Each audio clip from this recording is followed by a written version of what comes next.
Okay, this will be my normal game of Doc Hockey. I'm just going to play this and again, I've not played this game a whole lot very recently, but I'm just going to try to play this out at a normal pace.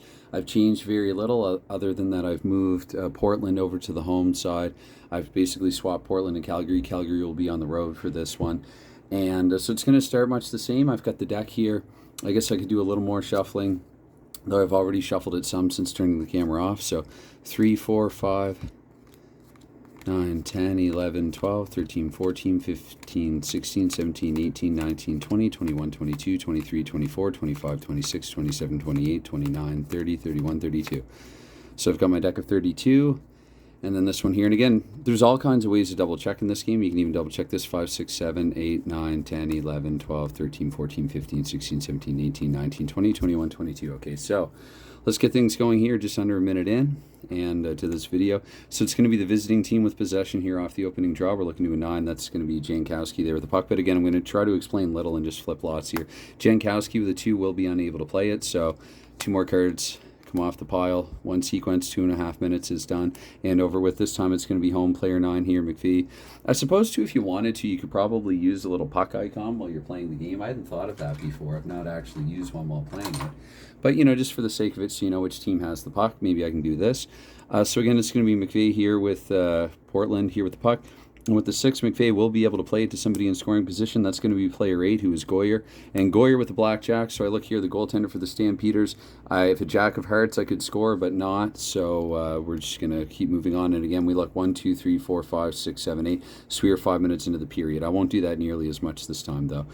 So it'll be home team with possession. This time it's Orville Tessier with it. Tessier with a king. So I look here. They can play into scoring position with kings. 3, that's going to be D. Anderson with the puck here for the Stampeders and a red jack. And so I look here with a jack of hearts. That means that, sorry, the Stampeders, I think I said. Well, D. Anderson for the Buckaroos has scored. So it's going to be 1-0 Portland here, about 7.5 minutes in. And so with the red 5 here off the draw, it's going to be Davidson with possession. Davidson with the 9 will be able to play it to player 8 here in possession with the Goyer. And Goyer with the red 2 unable to score. So we play on here. We get the blackjack here. So this means it's over to the visiting side now. Hoekstra, however you say his name, Hoekstra. Hoekstra with the black queen. So I have to look here.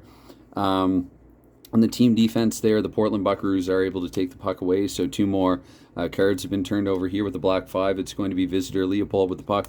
But Leopold with a 2, he'll be unable to play it. 2 more cards come off the pile here. This time with the red 9, it's going to be McVeigh with the puck again. I think he got an assist on the goal. That's one thing I didn't do. I didn't flip for assist.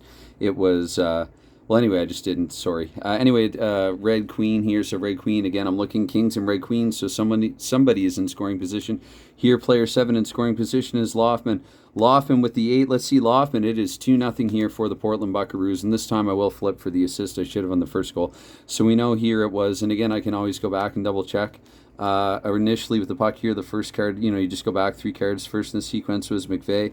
So this is Loffman from McVeigh, and I'll flip for a secondary assist here, and I have a king of spades. I'm going to look here to the yes to the spades. It does go all the way up to king, so Jay Smith. So Jay Smith with the secondary assist there in the goal, and it's going to be 2. It's going to be visitor team card, and so I'm going to look here, the ace. I'm going to say McAvoy has it here, G. McAvoy. I wonder if it's any relation to Charlie. McAvoy with a 6. Their team needs a 9 or 10 there in order to play it, so that's not able to be played. So 2 more cards come off the pile, and that's the end of it there for 1 period. So you know what? I'm not even going to pause or fast forward. I'm just going to keep this going live here.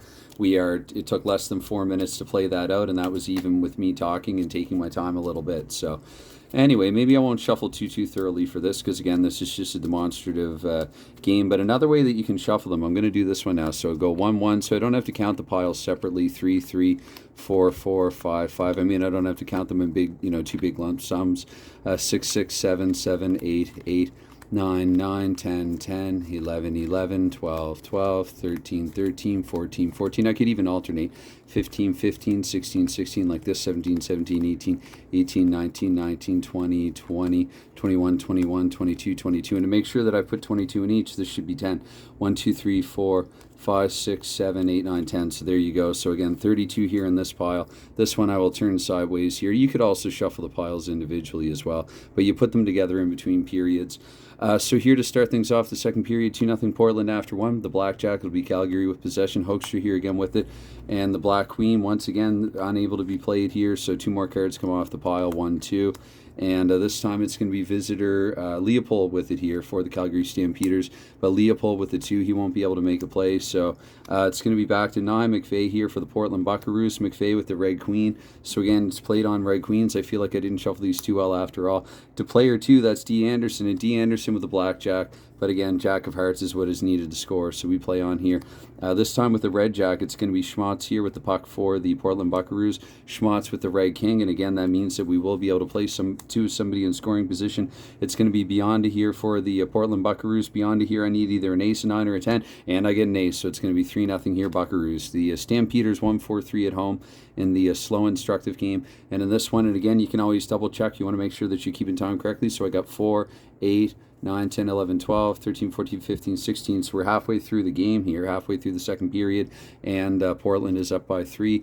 With the Joker, it's going to be home choice of players, so might as well just go with Goyer there. He's more likely to set it up to somebody. Had I gone with anyone other than Goyer, he would not be able to. So somebody has it in scoring position. That someone is player 2. So I have to look to the team here for the goals. I'm going to look here at ace.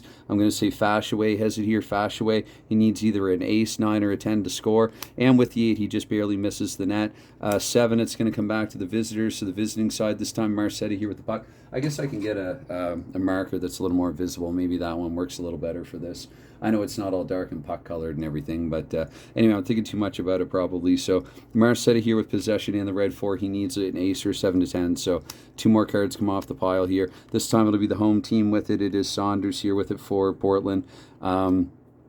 And Saunders with a 6, he needed an ace or 7 to 10, so 2 more off the pile. I think we're down to the final 2.5 minutes of the period. McCarthy with the puck. McCarthy with a 10, he will play it to player 10. Player 10 is A. Jones here for Portland. Portland, let's see, he needed an ace or a 5 to 10 to score. You got a 7, so here at the tail end of the second period, it is the Portland Buckaroos running away with this one. They're up by 4 here after 2. And so again, that was what, barely, that was like 2 minutes, 2 minutes and 5 seconds, or 2 minutes and 10 seconds, or something like that. And period 2 is done. So let's get into period 3 now. And again, maybe I'll try to shuffle a little more thoroughly. I feel like those first 8 to 12 cards were all repeats of sequences that have been flipped through before somehow. But again, same thing, you know, when you go to do the pile, you can do this as well, a way to separate them from the order that they would have been in previously. So 3, 3, 4, 4, 5, 5, 6, 6, 7, 7, 8, 8, 9, 9. 10, 10, 11, 11, 12, 12, 13, 13, 14, 14, 15, 15, 16, 16, 17, 17, 18, 18, 19, 19, 20, 20, 21, 21, 22, 22. Okay. And then if there's 10 there, 1, 2, 3, 4, 5, 6, 7, 8, 9, 10, then I know I've counted properly. So 32 down here and 22 up here. Again, use all 54, jokers included. And so let's get things going here for the third period. It's home team with possession. M. Donaldson here with possession and a 9. So that means you will be able to play it to somebody in scoring position. That somebody is player 8.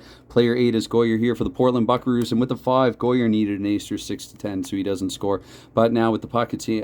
Schmatz here. And with the ace automatically played to somebody in scoring position, player of choice, I'm going to go to Saunders here at the top of the lineup. Saunders with a 5, and the score is 5. It's 5-0 here for the Portland Buckaroos. Okay. Slide those up a little bit there. They seem to be sliding off camera progressively throughout this. Anyway, this time it's going to be off the draw. It's going to be 3. So Orville Tessier here. Tessier with a 6, so he misplays it. 2 more come off the pile. This time it will be a team player for the Portland Buckaroos. That team player, I'm going to look to the king, so I'll say here top of the lineup, we'll say D. Anderson with it again once more, and with the red king. Kings, they're able to play it to somebody in scoring position. That somebody, player 9 here, is A. Schmatz. Schmatz here needs a 6 to a 10. He gets an ace, so this is a blowout here. So you can see you can get some very different outcomes. The last one was a kind of a 4th, well, kind of a 4-3. It was a 4-3, kind of a nail biter. And this one here, I mean, goodness, let's see now. We have 1, 2, 3, 4, 5, 6, 7, 8. This is another way, another direction you can count. 13, 14, 15, 16. So we're halfway through period 3 here. And it's the Portland Buckaroos up by 6 at home. I think the Buckaroos did have a pretty good team in the 1963 in WHL. So it's going to be Riddell here with the Calgary correct that. Red goes to home and black goes to visitor. So it's going to be A. Goodwin here for the Portland Buckaroos. Goodwin with a 3, so he'll misplay it. So 2 more cards come off the pile. The next sequence, it's over to the Calgary Stampeders. Riddell with the puck. Riddell with the ace, he'll play it automatically to player 6 on the Stampeders. E. Sutcliffe with a 9. So finally here late in the game, it is the Calgary Stampeders on the board. Breaking D-heads shutout there for the Portland Buckaroos. And so here off the draw, it's going to be back to home team. I say off the draw. It isn't really off the draw. Again, it's a very abstract game, but I just like to say that. But anyway, Donaldson here with the, I don't want to confuse anybody. Donaldson here with the puck. He needed an 8 to 10. That's an ace, or an 8 to 10. That's a 7. So he's misplayed it. 2 more come off the pile, and so we have 2.5 minutes to go here in the game. We know Portland's already won it by a mile, but let's see here with the red 10. Portland with a chance here to go up by 6 once more, restore their 6-goal lead. It's Team McCarthy here with the puck. The Joker, because they're home, that means they automatically play it. If they were on the road, they would automatically misplay it. Again, the Joker renders a small home ice advantage. I like that. It's really convenient. So player 4. Actually, with the Joker, no. If it came up the 3rd time, it'd be player by choice. The second card of the sequence of 4, it just means it's automatically played. So to player 4, Goodwin, and Goodwin there with the 2. So he hasn't scored, but the final score here 6-1 for Portland. And again, I actually did a lot more talking than I sort of said that I was going to do. Not that I should be so surprised, but again, I mean, if I'm not talking my way through this is well under a 10-minute game, and with 7 goals scored in the game at that. So anyways, cheers, thanks, bye for now.